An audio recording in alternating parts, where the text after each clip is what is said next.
হরে কৃষ্ণ, নমস্কার। সকাল সকাল বৃহস্পতিবারের পূজাটা শেষ করে নিলাম, কারণ এক জায়গায় আমরা বেড়াতে যাব, তাই তো সুন্দর করে সাজিয়ে গুছিয়ে ঠাকুরকে পূজা দিয়ে নিলাম আজকে বৃহস্পতিবারের। আর এই তো তারপরে খাওয়া দাওয়া করে রেডি হয়ে গেলাম যাওয়ার জন্য। তো আমরা সবাই যাব, আর কোথায় যাচ্ছি সেটা দেখবেন লাস্টে। তো রাস্তায় যাচ্ছিলাম, তখন আমার মেয়ে কিছু খাবার কিনলো, তো আমি ওকে না করেছিলাম কিনো না। তারপরে দেখি আমারও খেতে ইচ্ছে করছে।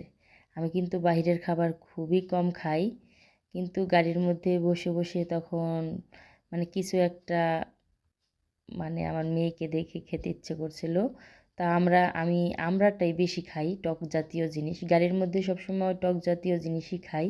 তারপরে মেয়ের ওই চিপস খাওয়া, বাদাম খাওয়া দেখে আমারও খেতে ইচ্ছা করলো, তো আমড়াটা সেই স্বাদ লাগতেছিল আমার কাছে। তারপরে এই এই যে দেখেন, এটা হচ্ছে জাহাঙ্গীর ভার্সিটির পাশের জায়গা, সামনেই এটা।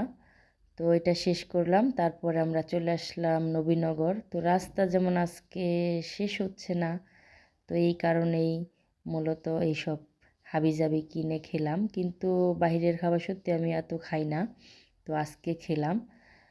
আর কি করব, কিছু তো করার নাই। যতক্ষণ বাসে বসেছিলাম ততক্ষণই হাবিজাবি খেয়ে আসছি।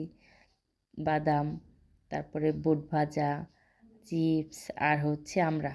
তবে আমার আমড়াটাই বেশি প্রিয়। আর এই তো আমি চলে আসছি, এটা হচ্ছে নবীনগর। আর নবীনগর সবসময় বাবার বাড়ি যাওয়া আসার সময় দেখি, কিন্তু ভিতরে এখনও যাওয়া হয় নাই। তো আমি মানিকগঞ্জের মেয়ে হলে কি হবে, আমি কিন্তু এখনও নবীনগরের ভিতরে ঢুকি নাই। তবে আমার ইচ্ছা আছে নবীনগরের ভিতরে একদিন যাব। আমার মেয়েও গেছে এবং সবাই গেছে, তবে আমার যাওয়া হয় নাই।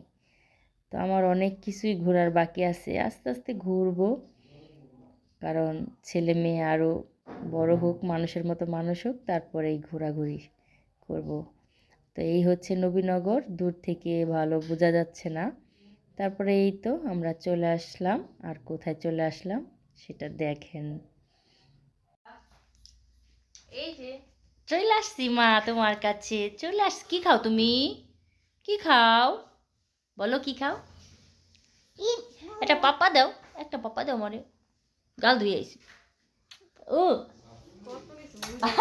পড়ে যাবো, পড়ে যাবো, পড়ে যাবো, পড়ে যাবো। এখানে আসো, এখানে আসো মামুনি, এখানে আসো, শোনো মামুনি। নাচে নাচে নাচে নাচে আমার মামুনি সুন্দর করে নাচে, পড়ে যাবো কিন্তু মা। উহ, আপনাদের দাদা তো এসেই খেতে বসে পড়েছে আমার মায়ের হাতের রান্না। তো আমিও খাবো, খুব ক্ষুধা লেগে গেছে। তো সবাই ভালো থাকবেন।